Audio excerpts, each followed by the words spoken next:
झूमच्याद्वारे देखील तुम्ही सर्वजण भरभरून तुम्ही प्रतिसाद देत आहात या पास्टरांच्या आपल्या वचनांसाठी. पास्टर मनोज तेलोरे यांच्या वचनांसाठी तुम्ही भरभरून प्रतिसाद देत आहात आणि त्याचे बरेच रिस्पॉन्स देखील आम्हाला मिळत आहेत.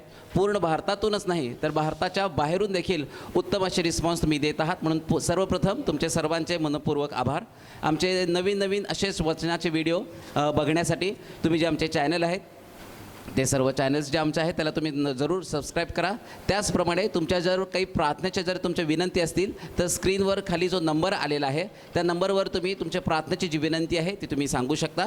त्याचप्रमाणे जर तुमच्या काही साक्षी असतील तर तुमच्या साक्षी घडल्या असतील तर त्या देखील तुम्ही व्हॉट्सअप नंबरवर तुम्ही तुमच्या साक्षी या ठिकाणामध्ये पाठवू शकता, जेणेकरून सर्व गोष्टीतून त्या परमेश्वराचं नाव उंच होईल. Praise the Lord. यावेळेस ही वेळ आहे वचनाची.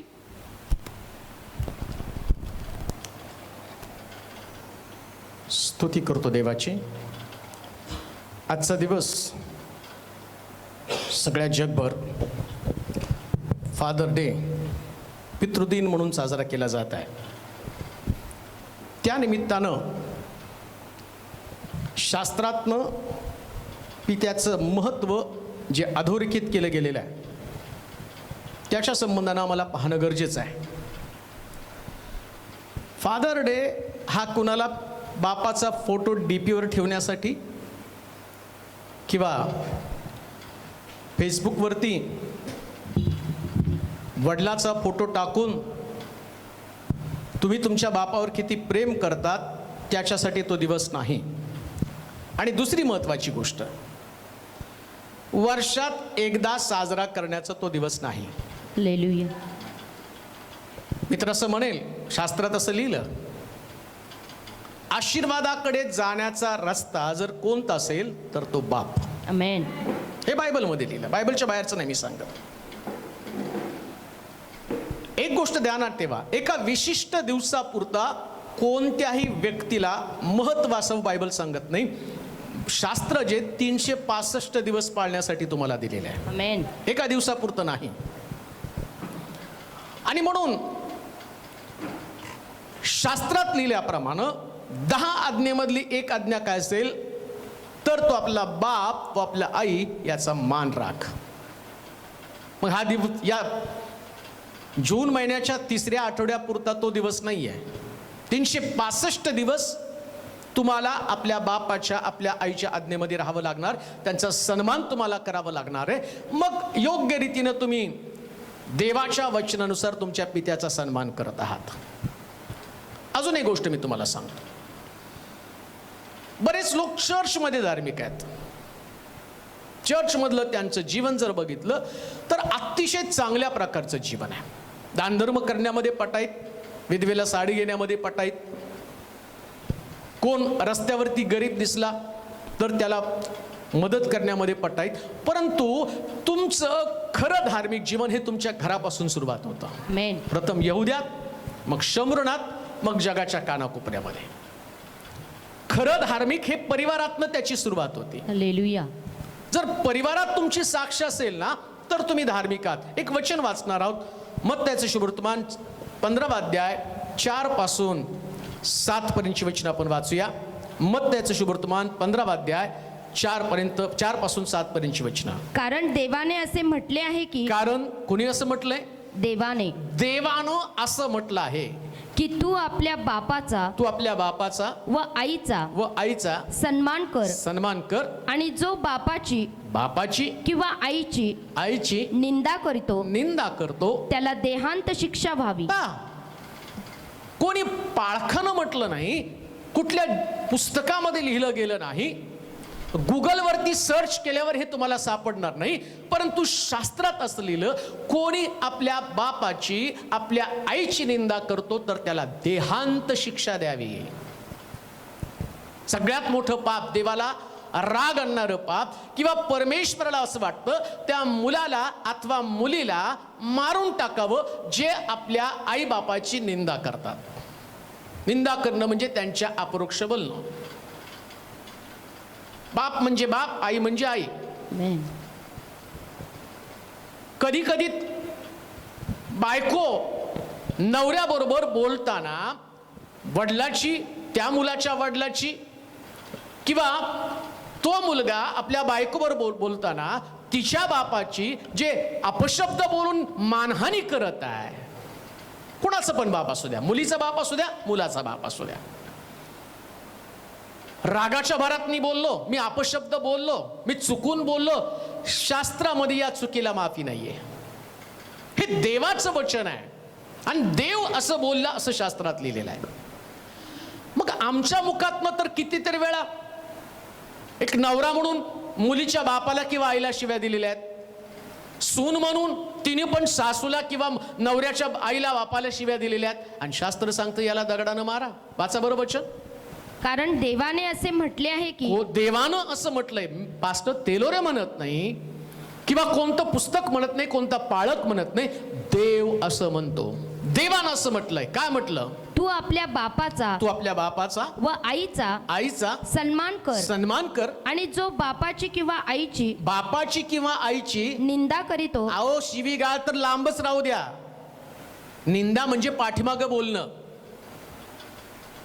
बरेच लेकरं ते म्हणतात माझ्या बापाला अक्कल नाही, माझ्या आईला अक्कल नाही, आणि आता डीपीला फोटो आहे, आता फेसबुकला फोटो आहे, माझा बाप हा जगातला सगळ्यात भारी बाप. आणि किती तुझ्या बापाचं तू ऐकलेलं आहे, किती बापाची आज्ञा पालन केलेलं आहे. म्हणून म्हटलं फादर डे हे तुमचं स्टेटस नाही, हे तुमचं लिव्हिंग आहे, हे तुमचं जीवन आहे. आम्ही आमच्या स्टेटसला फोटो ठेवलेला आहे, ते तुमचं स्टेटस नाही. देवासमोर तुमचं स्टेटस काय आहे? स्टेटस म्हणजे तुमची पद. कोणासमोर तुमची पद ठेवलेली आहे? फेसबुक फ्रेंड जे तुम्हाला ओळखत नाही, आणि जो बाप तुम्हाला, ज्या बापानं तुम्हाला जन्माला घातलं, आपलं रक्त ज्यानं तुम्हाला दिलं, आणि त्याच्या बाबतीमध्ये विचार करताना त्याच्याविषयी तुम्ही अपशब्द बोलत आहात. पुढे वाचा बरं. हा. तू आपल्या बापाचा व आईचा सन्मान कर आणि जो बापाची किंवा आईची निंदा करतो त्याला देहांत शिक्षा व्हावी. परंतु तुम्ही म्हणता की जो कोणी बापाला अथवा आईला म्हणेल मला तुझ्यासाठी जे काही देणे भाग होते, जे तुला देणं भाग होतं, ते मी देवाला अर्पण केले आहे, त्याने आपल्या बापाचा अथवा आईचा सन्मान करू नये. अशा प्रकारे तुम्ही आपल्या संप्रदायाकडून देवाचे वचन रद्द केले आहे. तुम्ही देवाचं वचन रद्द करता. कशानं रद्द करता देवाचं वचन? बापाचा किंवा आईचा भाग त्यांना देण्याच्या ऐवजी चर्च मध्ये डोनेशन आहे.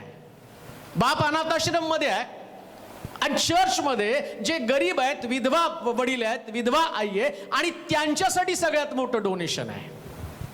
त्यांचा सन्मान केला जात नाही, ज्या बापानं तुमच्यासाठी अहोरात्र श्रम केलेले आहेत. एक धार्मिक व्यक्तीची व्याख्या काय? बिब्लिकली, देवाच्या दृष्टिकोनातनं मी तुम्हाला सांगत आहे, मी जगाच्या दृष्टिकोनातनं नाही. तुम्ही जेवढं मोठं दान कराल तेवढं मोठं आणि त्याचं अनाउन्समेंट होईल, संगमरवरी फरशीवर तुमचं नाव लिहिलं जाईल. पण जीवनाच्या पुस्तकाचं काय?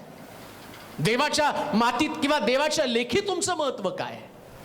जर देवाच्या दृष्टिकोनातनं तुम्ही मौलवान बनायला पाहिजे किंवा प्रभूला तुम्ही पसंत पडणारं जीवन जगलं पाहिजे, तर शास्त्रात सांगितलं, तू जर आई बापाचा भाग मंदिरामध्ये नेऊन टाकला तरी तू शास्त्राचं वचन रद्दबदल करत आहे. तुमचे आई वडील कुठे आहेत?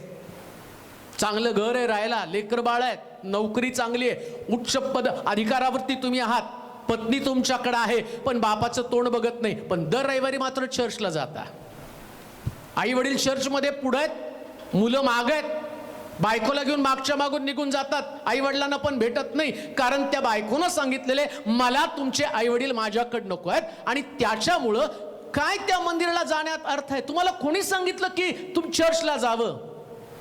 जर तुमच्या बापाचा तुम्ही सन्मान करत नाही, जर तुमच्या आईचं तुम्ही आणि सन्मान करू शकत नाही, मग तुम्हाला देवाच्या मंदिरात यायला कोणी सांगितलं? कोण म्हटलं तुम्ही देवाच्या मंदिरात आल्यावर आशीर्वादित होणार आहात?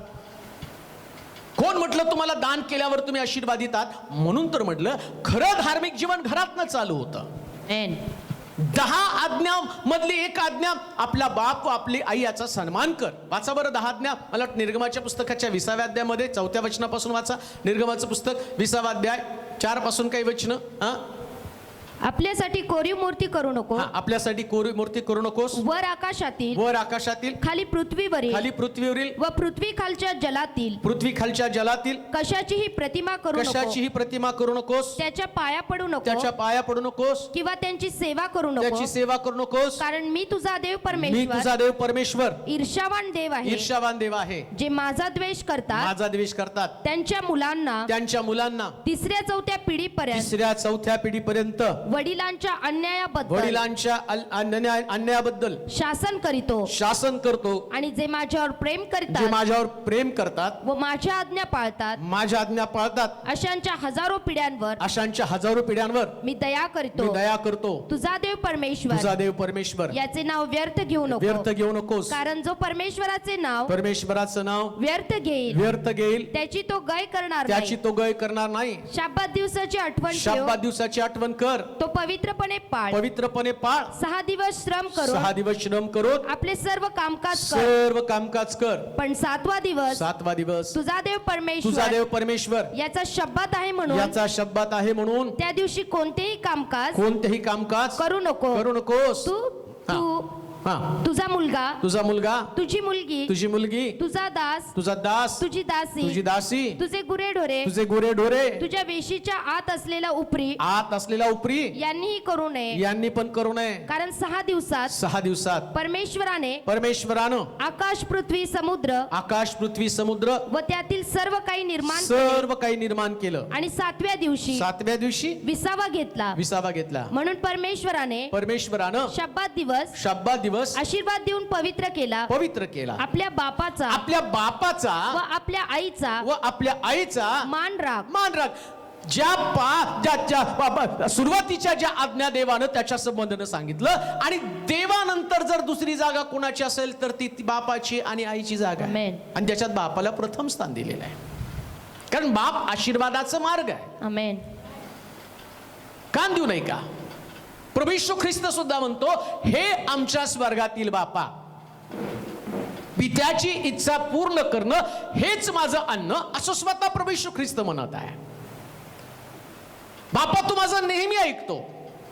म्हणजे प्रभू येशू ख्रिस्त सुद्धा आपल्या बापाच्या आज्ञेमध्ये बापानं त्याला सांगितलं, देवानं त्याला सांगितलं, ज्या मानवानं पाप करून माझी आणि त्याची संगती तोडली आणि आपणावर दंड ओढावून घेतलं, त्याच्यासाठी तुला मरावं लागणार. एका क्षणाचा विलंब न करता प्रभू येशू ख्रिस्त आपल्या बापाच्या आज्ञेखातर आम्ही पाहतो पृथ्वी तलावरती आला आणि त्यानं हीन प्रकारचं मरण पत्करलं. कारण तो 10 आज्ञातली एक आज्ञा कोणती, तर तो आपल्या बापाचा व आपल्या आईचा मान राख. बाबाचं बरं वचन, आपल्या बापाचा आपल्या बापाचा व आपल्या आईचा आईचा मान राख. मान राख. म्हणजे जो देश म्हणजे जो देश तुझा देव परमेश्वर तुझा देव परमेश्वर तुला देत आहे, तुला देत आहे, त्यात तू चिरकाल राहशील.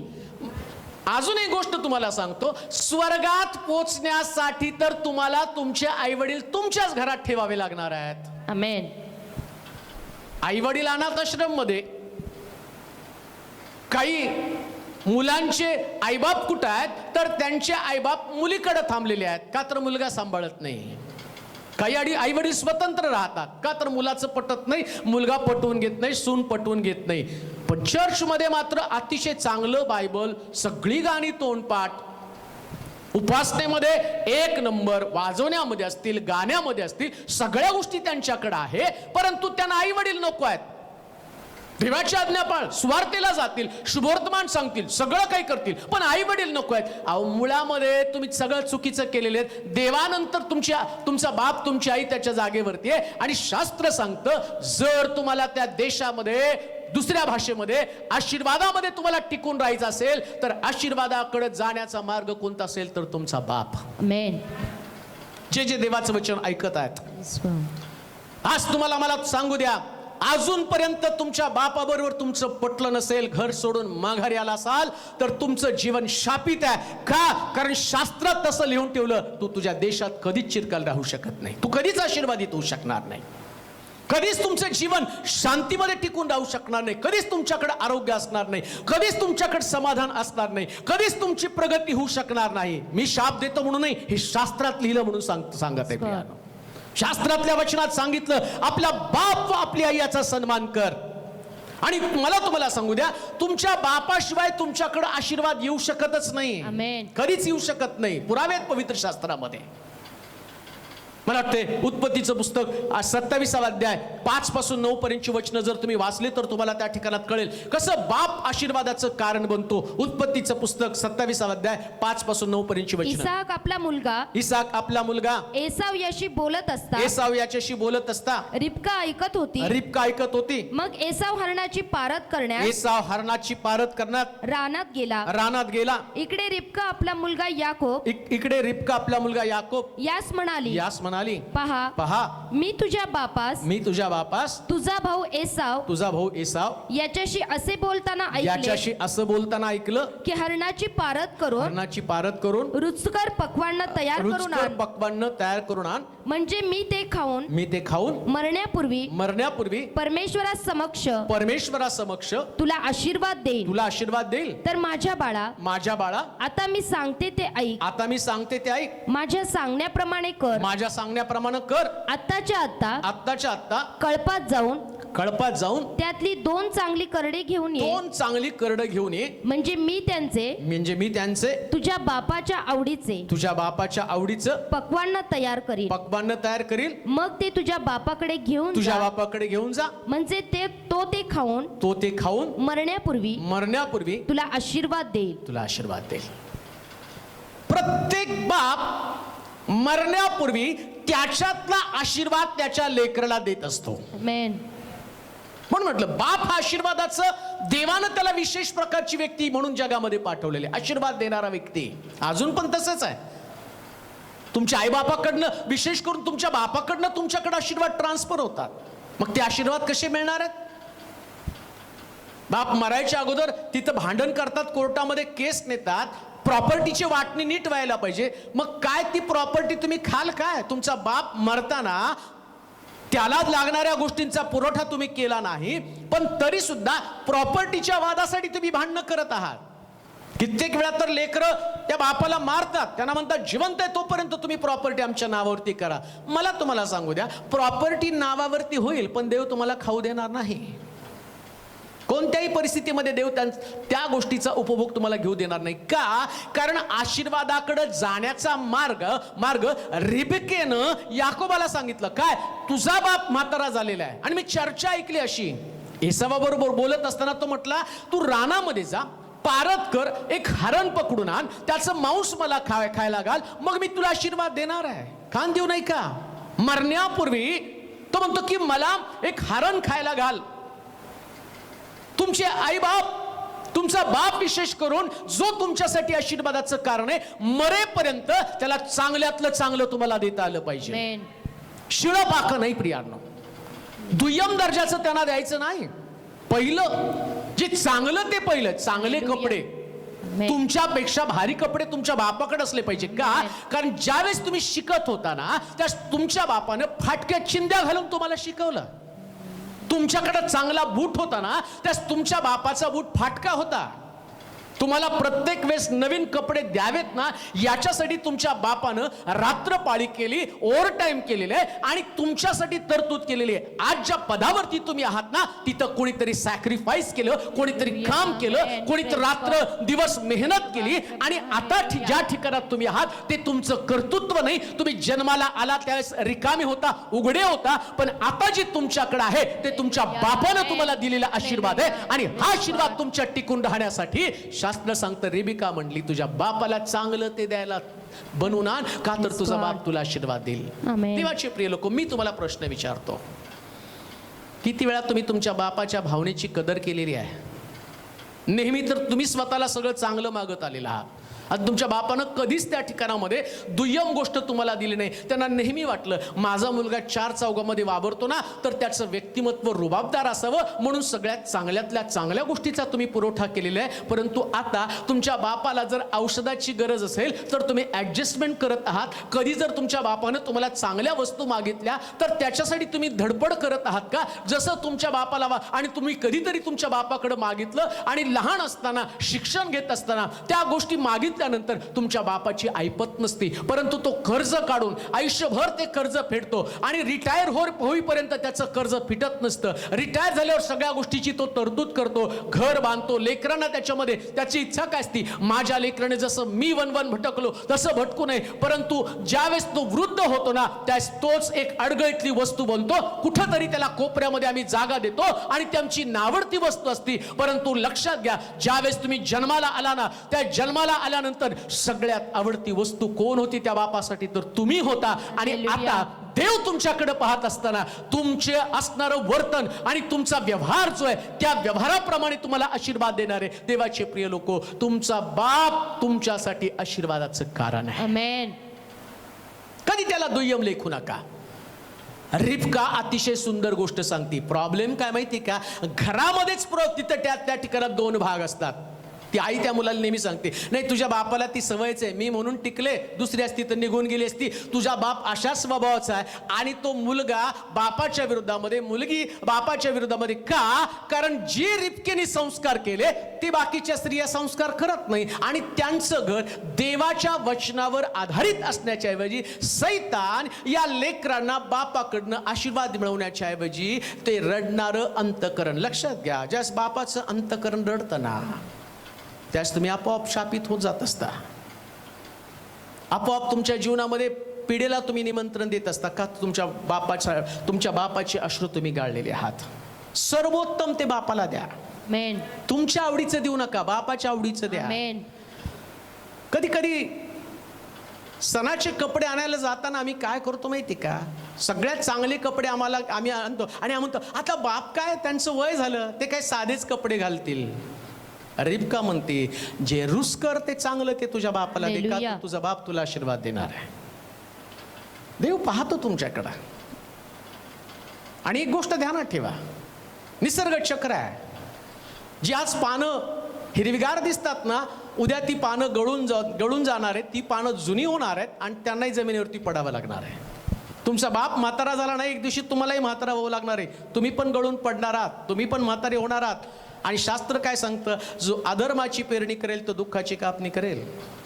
आता जी पेरणी करत आहात, तुमची मुलं तुमच्या बापाशी तुमचा असणारा व्यवहार पाहत आहेत, आजोबाशी आई वडील कसे वागतात ना ते पाहत आहेत. आणि तुमची मुलं मोठी होतील आणि तोच व्यवहार तुमच्याशी करणार आहेत. याच्यापेक्षा वेगळ्या व्यवहारची अपेक्षा कशी करता तुम्ही?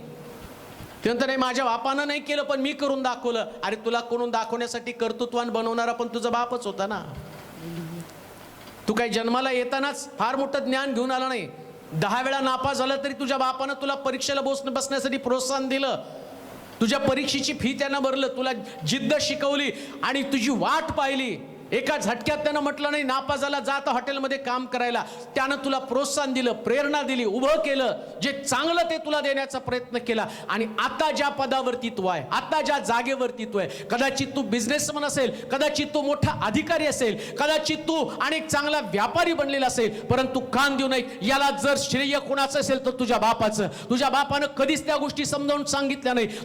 तुझा बाप नेहमी तुझी काळजी करत होता. रात्रंदिवस त्याचे डोळे तुझ्याकडे लागलेले. ज्या दिवशी तुझा जन्म झाला त्या दिवसापासून तो स्वतःचं अस्तित्व विसरला. त्याला माहिती होतं आता जगण्याचं ध्येय त्याचं बदललं. कालपर्यंत लग्न होण्याच्या अगोदरपर्यंत चांगले कपडे घालणारा, चांगलं राहणीमान जगणारा, आपल्या गाडीची, आपल्या आणि स्वतःच्या शरीराची काळजी करणारा बाप, परंतु तो आता मात्र जास्त लेकरू जन्माला येतं त्या दिवशी तो स्वतःच्या कपड्याची काळजी करत नाही, आपल्या शरीराची काळजी करत नाही, आपल्या घराची काळजी करत नाही. त्याच्यासाठी प्रथम प्राधान्य असतं ते त्याचं लेकरू, त्याचा मुलगा. आणि आता ज्यावेळेस सगळं काही संपलेलं आहे, आता तो एका कोपऱ्यामध्ये पडलेला आहे, त्यास तुला वाटतं तो अडगळीचा व्यक्ती, पण याच अडगळीतल्या व्यक्तीनं एक दिवशी तुझ्यासाठी सर्वोत्तम तुला दिलेलं आहे. आणि बायबल सांगतं आता तो समय सर्वोत्तम ते तुझ्या बापाला दे. आमेन. आजच्या दिवसापुरतं नाही बरं का, हालेलुया. आज सगळ्याला लय पघळालेलं असेल. फादर डे, मग चला आता चांगले कपडे पप्पाला घेऊया. आणि त्याच्यानंतरच्या सोमवारपासून दुसरा फादर डे पर्यंत त्यांना कितीतरी टाकून झुकून बोललं, त्यांचं मन दुखवणं. कधी कधीतरी आम्ही म्हणतो तुम्हाला आमच्या पिढीचं काही कळत नाही, आम्ही फार ॲडव्हान्स लोक आहेत, तुमच्या काळात वेगळं आणि आमच्या काळात वेगळं. तुझ्या बापानं आधी बेल बॉटम घातली होती, नॅरो घातली होती, आता तू तेच करत आहे, तू काही जास्त ॲडव्हान्स नाही आहे. तुझ्या बापानं वापरून फेकून दिलेली आहे जीन पॅन्ट, तुझ्या बापाने आधी वापरलेली आहे. आता तुझा बाप वापरत होता ती वेळेस ती पॅन्ट फाटली होती काम करून करून. आता तू फाडून घेत आहे, त्या दिवशी काम करून पॅन्ट फाटलेली आहे आणि तू आता फाडून घेतो. स्टाईल तुझी बदलली, पण तेच आहे, तुझ्या बापानं कष्ट करून ती फाटलेली आहे आणि तुझी मात्र न कष्ट करता तू ती पॅन्ट फाडून घेतो आणि तुला वाटतं ती स्टाईल आहे. ॲडव्हान्स काही नाही. बायबल सांगतं भूतलावर सर्व काही होऊन गेलं, त्याच गोष्टी परत घडत आहे. हे उपदेशकाच्या पुस्तकामध्ये लिहिलेलं आहे. आणि या देवानं बायबलमध्ये सांगितल्याप्रमाणे त्या बापाला आपल्या आवडीचं देणं फार गरजेचं आहे. दुसरी महत्वाची गोष्ट मी उत्पत्तीच्या पुस्तकाच्या 21व्या अध्यायात 4थ्या वचनामध्ये वाचणार आहोत. उत्पत्तीचं पुस्तक, बापानं पण काही कर्तव्य केलं पाहिजे. 21व्या अध्याय 4थं वचन पटकन वाचा. उत्पत्ती 21:4. अब्रामाने आपला मुलगा इसाहाक, अब्रामानं आपला मुलगा इसाक 8 दिवसांचा झाला 8 दिवसांचा झाला तेव्हा देवाच्या आज्ञेप्रमाणे त्याची सुंता केली. दुसरी गोष्ट, बापाचे पण काहीतरी कर्तव्य आहेत. काय कर्तव्य बापाचं? 8व्या दिवशी अब्रामानं इसाकाची सुंता केली. देवाचे नियम त्यानं पाळलेले आहेत. आमेन. बापानं शिकवलं पाहिजे देवाचे नियम पाळण्यासाठी. बऱ्याच वेळा बाप मुलाला शिकवणीला पाठवण्यासाठी, ट्युशनला पाठवण्यासाठी, शाळेला पाठवण्यासाठी त्याच्या मग हात धुवून लागतो, पण चर्चच्या बाबतीमध्ये तेवढा हात धुवून लागत नाही. तो आला तर आला, गेला तर गेला. अब्राम तसा नव्हता. बाप लेकरांसाठी आशीर्वादाचं कारण कधी बनतो माहिती का? तो त्याच्या लेकरांना धार्मिकतेचे संस्कार शिकवतो. आमेन. त्या मुलाची त्यानं सुंता केलेली आहे. लक्षात घ्या, या जगामध्ये देवाशिवाय तुमची लेकरं यशस्वी होऊ शकत नाही आहेत, नाहीच सक्सेसफुल होऊ शकत नाहीत. लहानपणापासून त्यांना शिकवलं पाहिजे देवाच्या मंदिरामध्ये यायला, जे नियम देवानं सांगितलेले आहेत. समर्पण व्हायला पाहिजे, त्यानंतर मी पाहतो त्याचा बाप्तिस्मा व्हायला पाहिजे, त्याला पवित्र आत्मा मिळाला पाहिजे. देवानं दिलेले विधी आहेत ते विधी त्यानं पाळले पाहिजेत. दशांशाचं महत्व लहानपणापासून त्याला शिकवलं पाहिजे. सर्वोत्तम देवाला देण्याचं महत्व त्याला लहानपणापासून शिकवलं पाहिजे. प्रार्थना त्याला लहानपणापासून शिकवली पाहिजे. ते विधी तुम्हाला समजावून सांगता आले पाहिजे त्याला. आमच्या मुलाला जर अजून प्रार्थना येत नसेल, अजूनही त्याला लोकांसमोर वावरता येत नसेल, अजूनही त्याला शास्त्रच त्याच्या हातामध्ये नसेल, तुम्ही शिकवलं का तुमच्या मुलाला बायबल वाचायला? अहो आई येत नाही तर दिवस रात्र बसून त्याला ते शिकवलं, पण बायबल त्याच्या तुम्हीच नाही वाचलं तर तुमची लेकरं कुठनं वाचतील? काय बापाचं कर्तव्य आहे? या अब्रामानं त्या लेकरांना देवाबाबतीच्या सगळ्या गोष्टी शिकवल्या. 3रं वचन वाचता का? 22व्या अध्याय 3रं वचन उत्पत्तीचं पुस्तक. तेव्हा अब्रामाने मोठ्या पहाटे सुटून आपल्या गाढवावर खोगीर घातलं, आपल्या बरोबर दोघे सेवक व आपला मुलगा इसाहाक यास घेतले. 3ऱ्या वचनामध्ये काय लिहिलं? मूल भल्या पहाटेस त्यानं आपल्या मुलाला बरोबर घेतलं आणि अर्पणासाठी तो घेऊन गेले. भल्या पहाटे बाप मुलाला भल्या पहाटे उठवतो. कशासाठी? तुम्ही शिकवणीला उठवता, ट्युशनला उठवता, पेपरला उठवता, पण प्रार्थनेला उठवत नाही. आणि बायबल काय सांगतं माहिती का?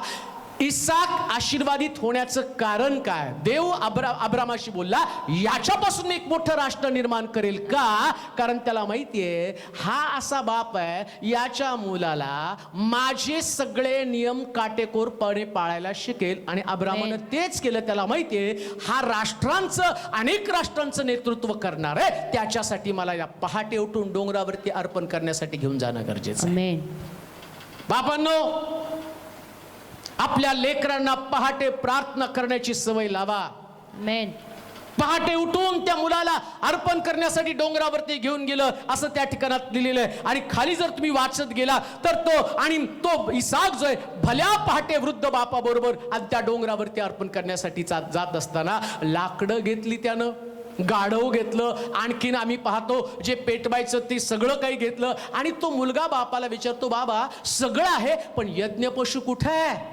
म्हणजे एवढं त्याला विधी शिकवले होते ना, तर इसाकाला हे माहित होतं की आज अर्पण करण्यासाठी चाललो तर यज्ञ पशु लागणार आहे. आमच्या लेकरांना चर्चमध्ये गेल्यावर काय काय लागतं माहिती का? आमची लेकरं फक्त आम्ही त्यांना मोबाईल घेऊन दिलेला आहे, पण त्यांना बायबल घेऊन दिलेलं नाही. आम्ही त्यांना गाणे शिकवले नाहीत, त्यांना बाकी सगळे येतात आणि त्यात त्यांना पोयम येते, त्यांना कविता येतात, त्यांना आणि पाठांतर येतं, पण त्यांना एकही देवाचं वचन पाठ नाही आणि एकही गाणं त्यांचं पाठ नाही, ना त्यांना प्रार्थना येत. का? कारण इथं बाप कमी पडलेला आहे. या बापानं त्याच्यावरती ते संस्कार केलेले नाहीयेत. बाप म्हणून मला ती जबाबदारी त्या ठिकाणात पूर्ण करायला पाहिजे. इसाकाला अर्पणासाठी काय काय लागतं ते माहित होतं. तुमच्या लेकरांना चर्चला जाताना काय काय आवश्यक आहे ते माहित पाहिजे. त्याचं स्वतःचं बायबल असलं पाहिजे.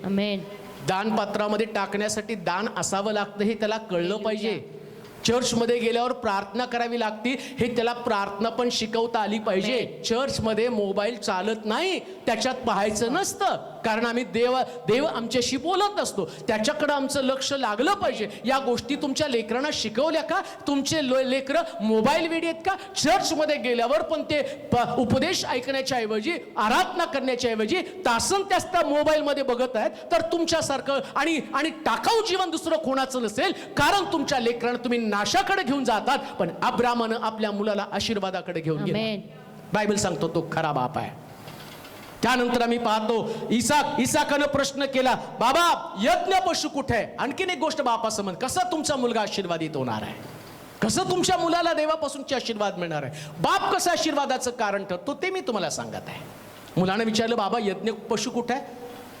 अब्राम काय म्हटलं माहिती का? देव पाहून देईल. एक चांगला बाप नेहमी आपल्या मुलाला त्यानं काय बोध केला पाहिजे माहिती का? बाळा सगळ्या गोष्टी तुला देव पाहून देईल.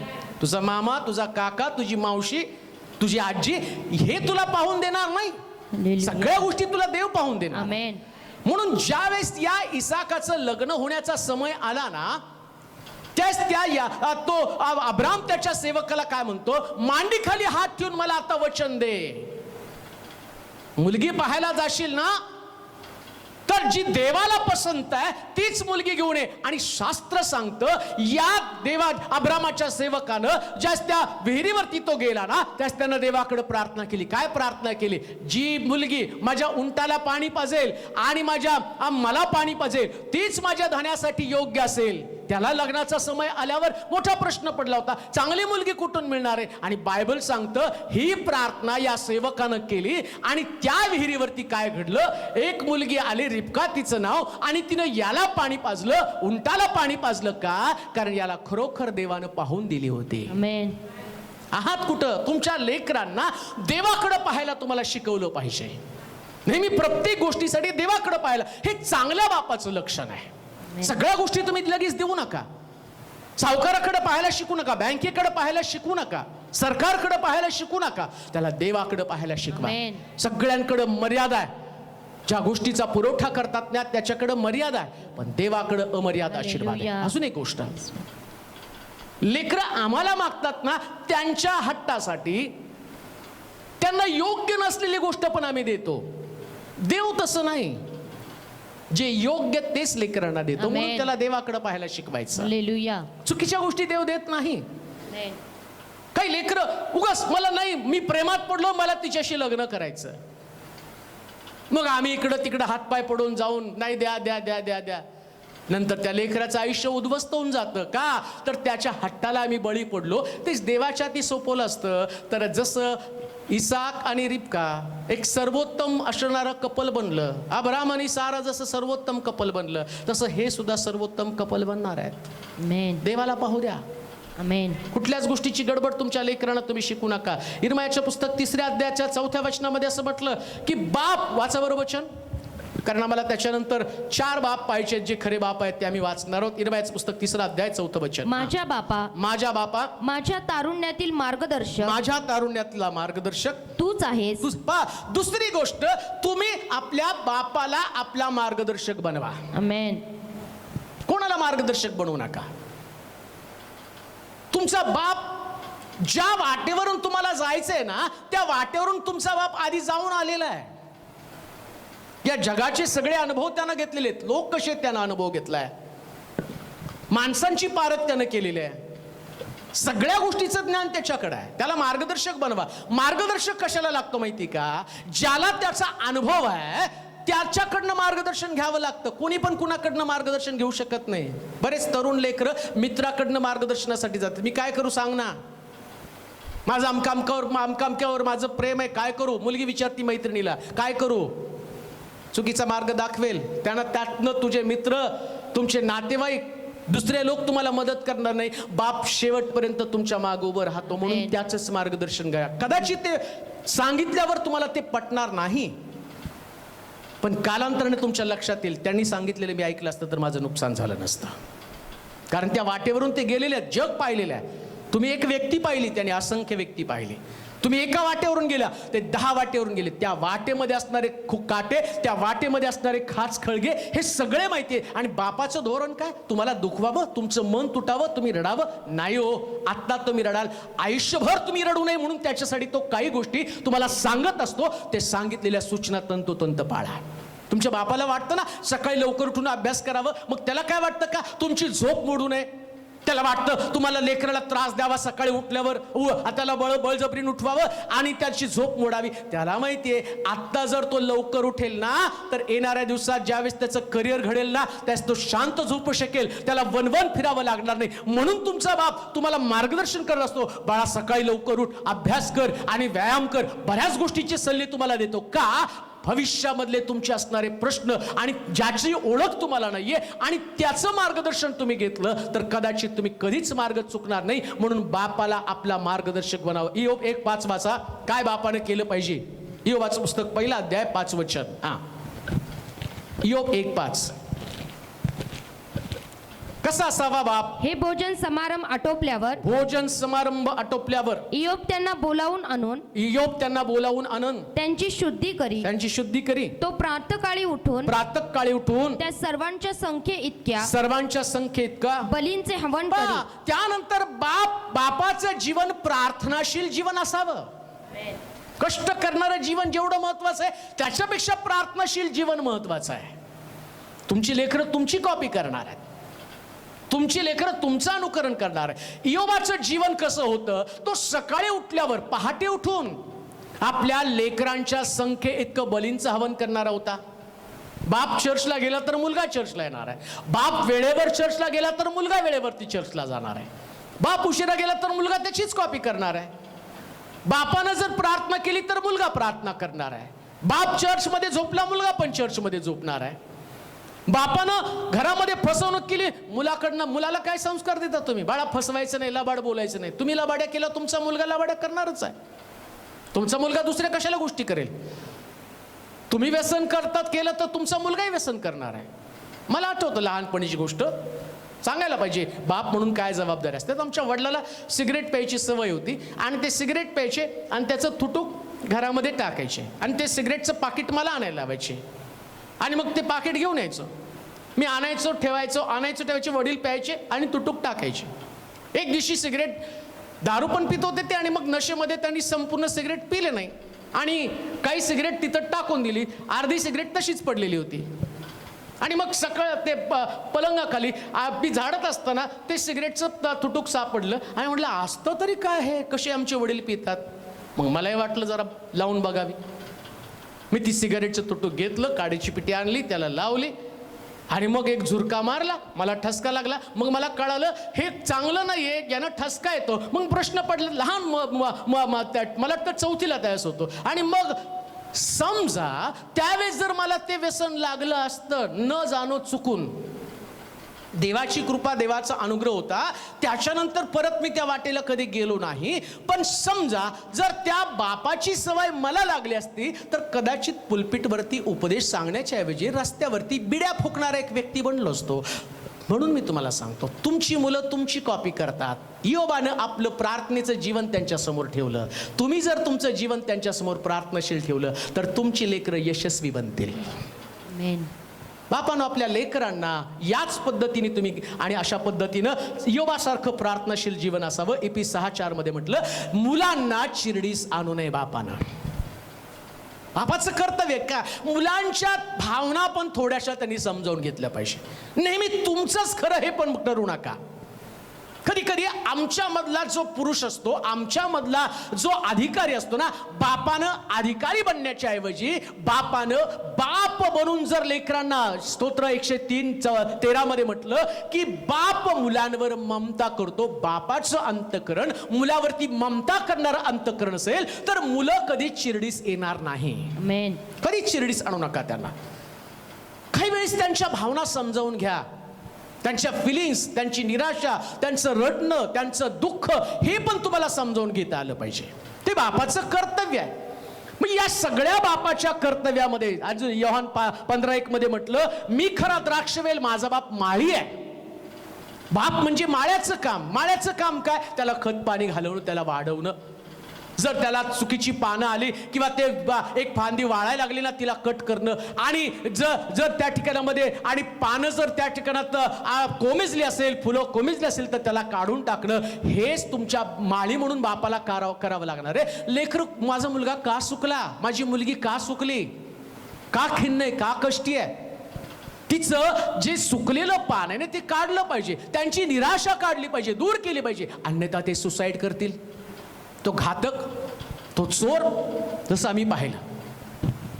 लेकरं सुखतात ना, निराश बनतात. एवढा मोठा फिल्म स्टार निराश झाला, त्याला ना त्याचा बाप त्याच्याजवळ ना त्याची आईजवळ. मित्र होते, बाप जर मार्गदर्शक असता तर त्यानं उत्तम मार्गदर्शन केलं असतं. पण त्यानं मित्राला मार्गदर्शक बनवलं नाही. मित्र बाहेर काढू शकले त्यांना, कारण मित्राला माहित नाही याच्यातनं कसं बाहेर पडायचं. बापाकडे अनुभव आहे. आम्ही सुरुवातीलाच पाहिलं, जर त्याचा बाप तिथं असता तर बापाने त्याला मरू दिलं नसतं. सुकण्याच्या अगोदर त्यांची काळजी घ्या. का सुकला, ते सुकलेले अनुभव त्यांच्यातनं काढून एक नवीन आशा त्यांच्यामध्ये उत्पन्न करा. तो बाप आहे, पहिला बाप जन्म दिलेला बाप आहे. जन्म दिलेल्या बापासंबंधानं लेकराचं कर्तव्य काय? त्याचा सन्मान केला पाहिजे. मग जन्म दिलेला बाप कधी कधी मेलेला असतो, तो नसतो. मग अजून कोणता बाप आहे? बाप म्हणजे ज्यानं त्या लेकराला जन्माला घातलं तोच बाप नाहीये. बाप म्हणजे कोण? जो तुमचं संगोपन करतो तो तुमचा बाप आहे. मग कोणता बाप आहे? येशू आपल्या बापाला आणि तो म्हणतो, मी आणि पिता एकच आहे. हे आमच्या स्वर्गातील बापा. येशूनं प्रार्थना शिष्याने केलं, प्रार्थना कशी करावी लगेच त्यानं सांगितलं, असं म्हणा, हे आमच्या स्वर्गातील बापा. आता तुमचं लक्ष कुठं असलं पाहिजे? स्वर्गातला बाप देव हा तुमचा बाप आहे. त्याच्या पण तुम्हाला आज्ञा पाळली पाहिजे, त्याचा तुम्हाला सन्मान करता आला पाहिजे, त्याच्या पण इच्छेप्रमाणे तुम्हाला चालता आलं पाहिजे. पित्याची इच्छा पूर्ण करणं हेच माझं अन्न असं स्वतः प्रभू येशू ख्रिस्त म्हणत आहे. मग त्या बापाचा सन्मान कुठे आहे? या बापाचा सन्मान तुम्ही केला. सगळ्यांच्या तिथं फेसबुकला बघितलं तर माझा बाप, माझा बाप, माझा बाप, माझा बाप. एवढा ते असं वाटलं की जाऊन त्या बापाला भेटावं. काय तुम्हाला जन्माला दिलेला मुलगा किती भारी आहे, सारखा बाप बाप करायला लागलेला आहे. मग त्या बापाला जाऊन भेटलं, तो बाप अहो कुठला आले, अजून मला भेटायला साधा सकाळपासून फोन नाही, पण फेसबुकवर मात्र फोटो आहे. का तुमचा बाप फेसबुकवरती नाही, तुमचा बाप बायबलमध्ये आहे. आमेन. आणि बायबल मधला बाप तो तुम्हाला आशीर्वादाकडे घेऊन जाणारा बाप आहे. आणि या बापा संबंधानं म्हटलं, आता तुमचा बाप स्वर्गातला बाप आहे. त्या बापाची आज्ञा पालन कुठे आहे? बापासाठी रुचकर गोष्टी कुठे आहेत? या बापाची आज्ञा पालन कुठे आहे? या बापाचं मार्गदर्शन कुठे आहे? या बापावरती, तुमच्या बापाविषयी असणाऱ्या तुमच्या भावना कुठे आहेत? कधी त्याचा विचार केला? त्या बापाचा त्याला काय आवडतं त्याचा कधी रिस्पेक्ट केला? 365 दिवस जो तुमची निगा राखतो, अहो हा तुमचा बाप, जगातला बाप तर रात्री झोपतो, तो आजारी पडतो, काही वेळेस दुर्लक्ष पण करतो. पण या बापा संबंधानं म्हटलं, इस्रायलाच्या रक्षकाला झोप नाही तो डुलकी सुद्धा घेत नाही. हा बाप रात्रंदिवस तुमची काळजी करत आहे. मग या बापाचा सन्मान कुठे आहे? या बापाविषयी कधी चुकीचं बोलला का? हा बाप वर्षानुवर्ष त्या मंदिरात तुमची वाट पाहत आहे. आज माझं लेकरू जसं उधळ्या पुत्राचा बाप उधळ्या पुत्राची वाट पाहत होता. आज तरी माझ्या घरी येईल, आज तरी माझ्या मंदिरात येईल. पण तुम्ही वर्षानुवर्ष बाहेर फिरलेला आहात, प्रत्येक शब्दात वारी त्यानं वाट पाहिली. आज तरी घरात मध्ये येईल, आज तरी माझी चौकशी करेल, आज तरी सगळी लेकर पहा. 99 बायबल सांगतं 99 मेंढरं तशीच ठेवली आणि एक हरवलेलं मेंढरू उद्या या पुत्राचा भाऊ म्हणतो, मी एवढे दिवस तुमच्या बरोबर राहिलो, माझ्यासाठी एक करोडू कापलं नाही, पण तुमचा मुलगा उधळून परत आला आणि तुम्ही त्याच्यासाठी एवढी मेजवानी केली का? बापाचं वैशिष्ट्यच आहे, जी लेकरं जवळ आहे त्याच्यापेक्षा जी बाहेर लेकरं आहेत ना, त्याच्याकडे त्यांचं जास्त लक्ष जातं. हालेलुया. आज तोच बाप तुमच्याकडे पाहत आहे. अजून पण तुम्ही जगात अडकून पडलेले आहात का? बापाच्या घराकडे जात नाही का? माझ्या बापाच्या घरी भाकरीची रेलचेल आहे, पण इथं मी डुकराच्या शेंगा खात आहे. देवाचे प्रिय लोक हो, देवाचे प्रिय संतगण हो, मला तुम्हाला सांगू द्या, जसं तुम्ही बाप म्हणून जगाकडे पाहत असताना, तो स्वर्गातला बाप देखील तुमच्याकडे पाहत आहे आणि तो म्हणतो, खा जगातलं घाणेरडं ते खातात, का व्यसन करत आहात, का व्यभिचार करत आहात, ह्या डुकराच्या शेंगा आहेत, का मारामारी करत आहात, का खून करत आहात, का एकमेकाचा अपमान करत आहात, का आणि हेव्यामध्ये अडकून पडलेले आहात, का असल्या गोष्टी ज्या शास्त्रात सांगितल्या त्याला पसंत नाही आणि त्या डुकराच्या शेंगा म्हणून तुम्ही का खातात? त्या आणि देवाच्या घरामध्ये, बापाच्या घरामध्ये तिथं प्रीतीची रेलचेल आहे, तिथं सहनशीलतेची रेलचेल आहे, तिथं विश्वासाची रेलचेल आहे, तिथं प्रार्थनेची रेलचेल आहे. तिथं चला, बापाच्या घराकडे चला आणि बापाला पसंत पडणारं जीवन, बापाला आवडलेलं जीवन, तसल्या प्रकारच्या जीवनाचा आणि परमेश्वर तुम्हाला बोध करत असताना शास्त्र सांगतात, त्या बापाकडे तुमचं लक्ष लागू द्या. आमेन. स्वर्गातला बाप, जन्म दिलेला बाप, अजून एक बाप या जगामध्ये, त्याच्या संबंधाने आम्ही पाहणार आहोत. मला वाटतं ते वाचूया. एस्तेरचं पुस्तक 2रा अध्याय आणि त्याचं 5 पासून 7 पर्यंतचं वचन. एस्तेरचं पुस्तक 2रा अध्याय 5 पासून 7 पर्यंतचं वचन.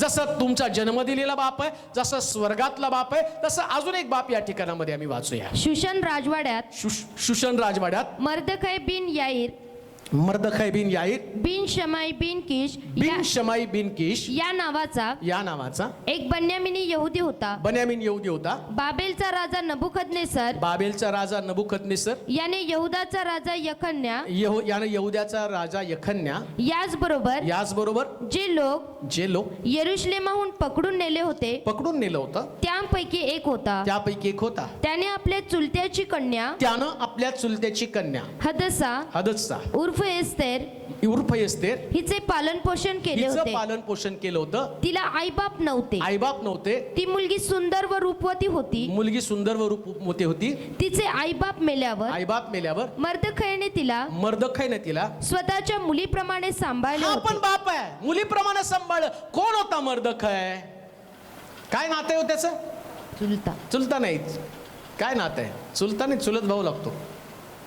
चुलत्याची कन्या, चुलत्याची कन्या म्हणजे कोण लागली त्याची? चुलत बहीण. चुलत्याची कन्या म्हणजे चुलत बहीण. मग आता हा भाऊ पण तिचा बाप म्हणून त्या ठिकाणात उभं राहिलेला आहे.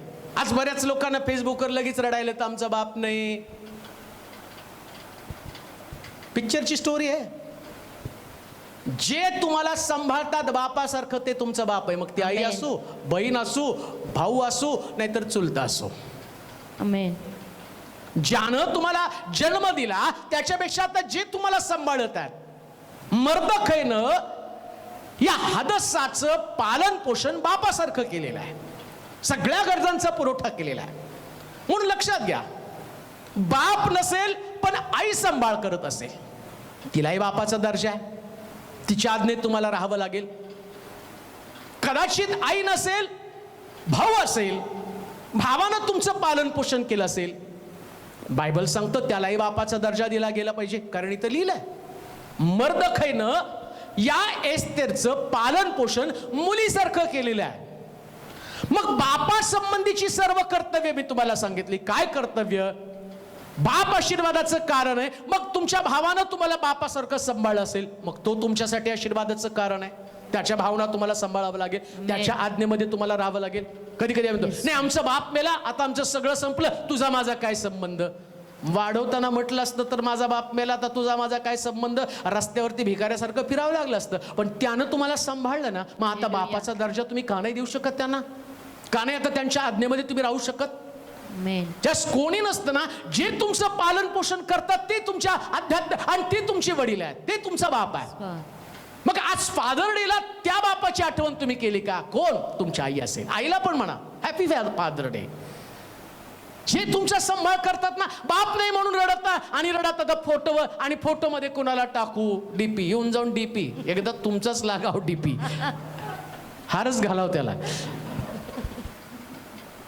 अहो जे तुम्हाला सांभाळतात, मर्दखैनं एस्तेरला सांभाळलं, मुलीसारखं सांभाळलं. कोणी तुम्हाला मुलीसारखं सांभाळलं? कोणी तुम्हाला मुलासारखं सांभाळलं? आईने सांभाळलं बाप नसताना, भावानं सांभाळलं बाप नसताना, चुलत्यानं सांभाळलं बाप नसताना, आजीनं सांभाळलं बाप नसताना.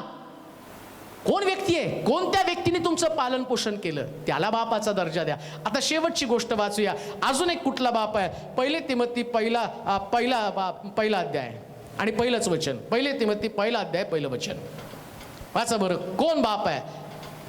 फादर्स डे करत आहात, चांगली गोष्ट आहे. देव तुमच्याकडनं काय अपेक्षा करत आहे? 1 तिमोथी पहिला अध्याय पहिलं वचन. हा, देव आपला तारणारा देव आपला तारणारा व येशू ख्रिस्त आपली आशा यांच्या आज्ञेनं ख्रिस्त येशूचा प्रेषित पाऊल याच्याकडून विश्वासातील माझं खरे लेकरू तिमोथ्य देवपिता व ख्रिस्त येशू आपला प्रभू यांच्यापासून कृपा दया व शांती असो.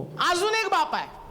पहिलं जन्म दिलेला बाप, दुसरं पाहिलं स्वर्गातला बाप, तिसरा बाप आम्ही पाहिलं वडील नसताना ज्यानं आम्हाला सांभाळलं. मग आमची आत्या असेल, माझी मावशी असेल, माझे आजोबा असेल, माझी आजी असेल, माझा चुलता असेल, माझी बहीण असेल, ती बापाच्या जागेवरती आहे. त्यांचा सन्मान केला पाहिजे, त्यांच्या आज्ञेमध्ये राहिलं पाहिजे, त्यांची इच्छा पूर्ण केली पाहिजे.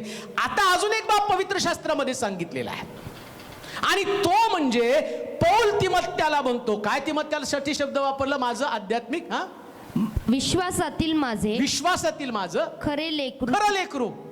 म्हणजे 2 लेकर आहेत, खरं आणि खोटा. दत्तक घेतलेले एक असतं नाही का, ते उलटतच. खरं लेकरू कोणतं? जे लेकरू बापाला बिलगून आहे. आमेन. किती पण भांडणं झाली ना तरी ते मुलगा परत संध्याकाळी घरी येतो. उधळ्या पुत्र किती उधळला, फिरला, इकडं तिकडं गाव भटकला, संपत्ती संपली, पण परत बापाच्या घराकडे आला नाही. बापाचं लेकराचं नातं तेच आहे. आता पौल काय म्हणतो माहिती का? माझं खरं लेकरू कोण असेल? काय खऱ्या लेकराचं नाव? माझं खरं लेकरू तिमोथी. आता तुमचा अजून एक बाप आहे आणि त्याला म्हटलेले तुमचा पाळक. आमेन. तोही तुमचा बाप आहे, पण खरं लेकरू बना. आमेन. भटके लेकर बनू नका.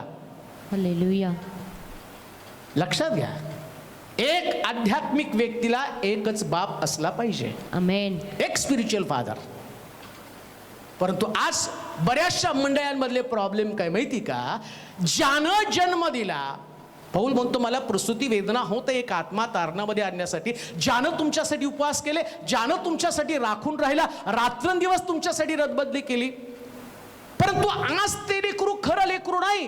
ते लेकरू दुसऱ्या मंडळीमध्ये दुसरा बाप शोधत आहे. बाप एकच आहे, एकच आध्यात्मिक बाप आहे.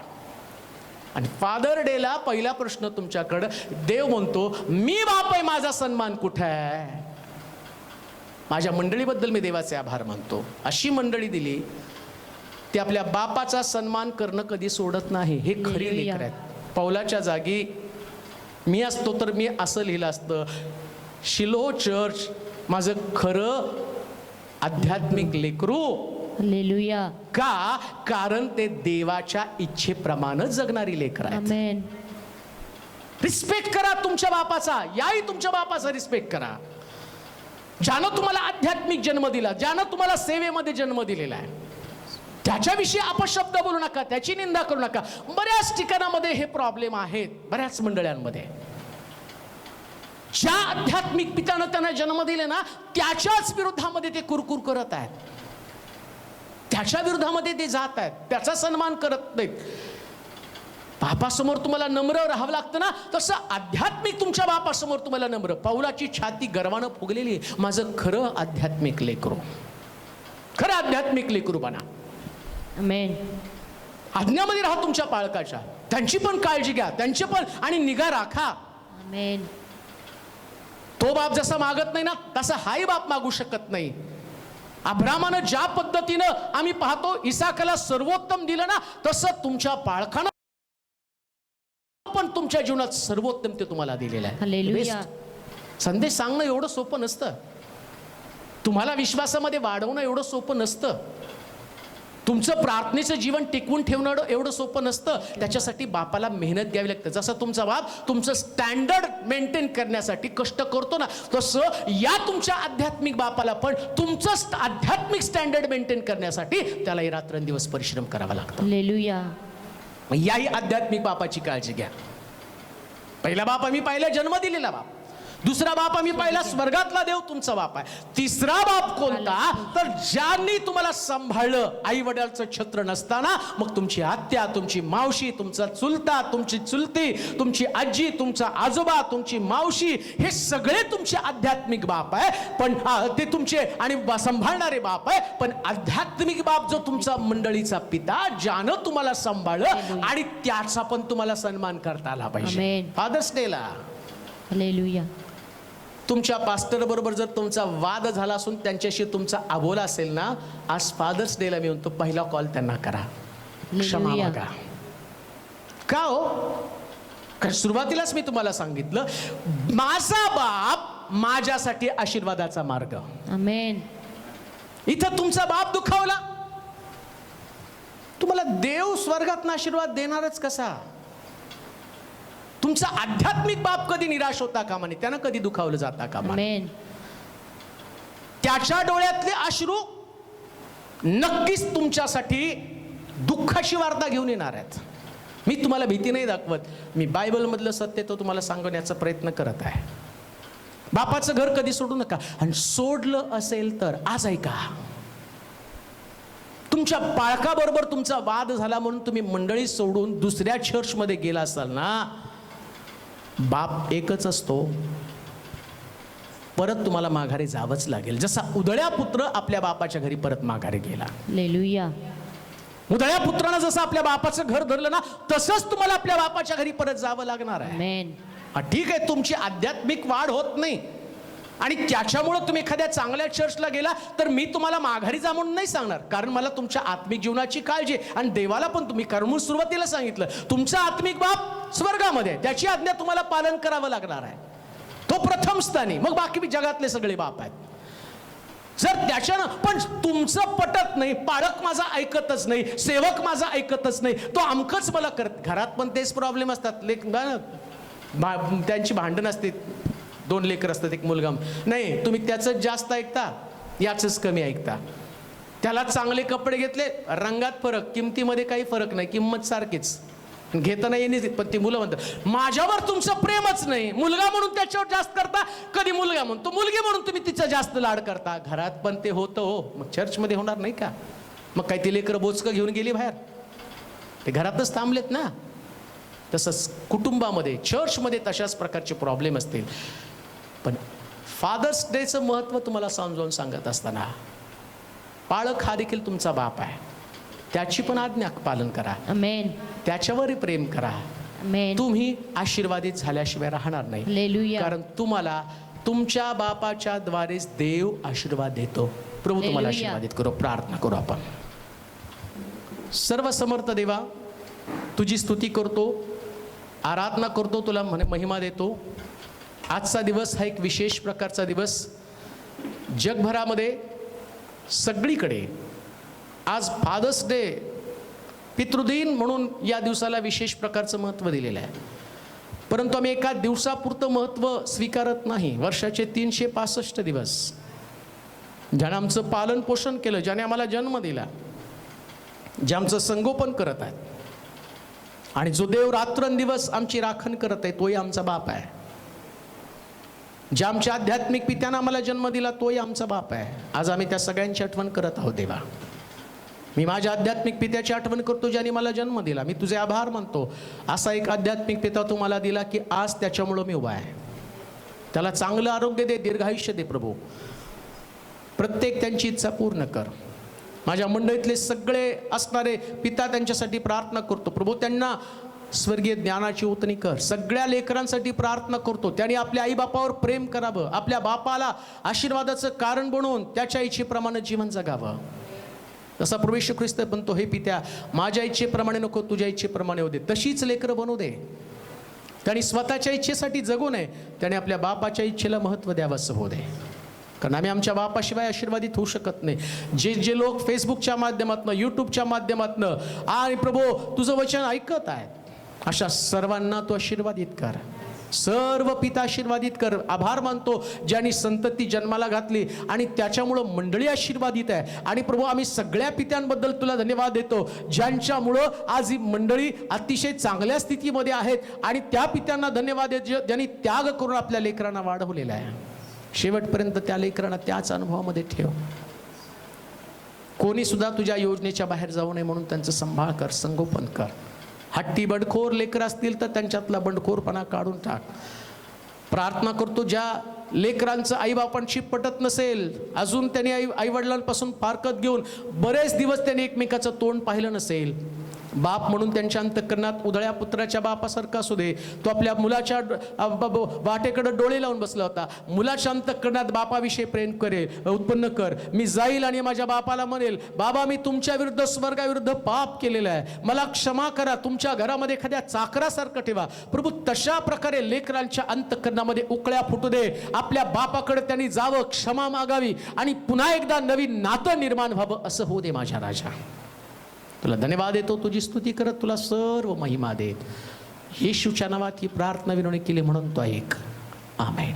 आता देवबापाची प्रीती, प्रभू येशू ख्रिस्ताची कृपा, पवित्र आत्म्याची सहभागिता तुम्हा सर्वांबरोबर आता आणि सर्व काळ असो.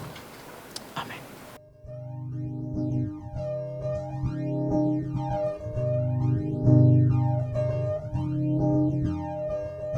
तेरे पास हम आते हैं सदा,